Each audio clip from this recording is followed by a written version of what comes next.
நம்ம ஃப்ளைட்டுக்கு இன்னும் 6 hours டைம் இருக்குமா, நம்ம போய் சிட்டியை சுற்றி பார்க்கலாம்.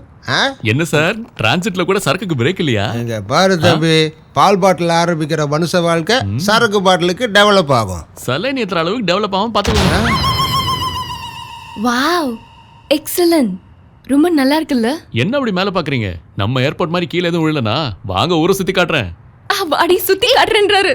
அவன் எதை சுத்தி காட்டுவான்னு எனக்கு தெரியும்.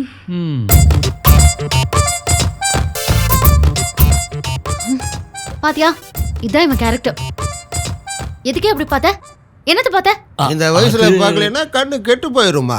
பார்த்தா என்ன கிடைக்கும்? நல்ல குளிர்ச்சி கிடைக்கும். கண்ணுக்கு குளிர்ச்சி. ஆம்பளைங்க ஸ்பெஷாலிட்டியே பார்த்ததை தனியா ரசிக்க மாட்டாங்க, 10 பேர்கிட்ட சொல்லி சந்தோஷப்படுவாங்க. கரெக்டா சொன்னீங்க. நானும் அப்படிதான் பார்த்ததை என் ஃப்ரெண்ட்ஸ் கிட்ட சொல்லி சந்தோஷப்படுவேன். என்ன சொல்லி சந்தோஷப்படுவேன்? சப்போஸ் ஒரு பொண்ணு என்ன பார்த்துட்டான்னு வச்சுக்கோங்க, என் ஃப்ரெண்ட்ஸ் கிட்ட செல் நம்பரே கொடுத்துட்டான்னு சொல்லுவேன். நிஜமாவே செல் நம்பர் கொடுத்தான்னு வச்சுக்க, என்ன ரெஸ்டாரண்ட்டுக்கு கூப்பிட்டான்னு சொல்லுவேன். நிஜமாவே வந்துட்டா என் கையை இப்படி ஃபீலிங்கோட தடவி விட்டான்னு சொல்லுவேன். அதுக்கப்புறம் கையோட விட்டுருவேன் நினைச்சியா? முத்தம் கொடுத்தான்னு சொல்லுவேன். ஒருவேளை நிஜமாவே முத்தம் கொடுத்துட்டா அவ்வளவுதான், எங்களுக்குள்ள கிளைமேக்ஸே முடிஞ்சிச்சுன்னு சொல்லுவேன்.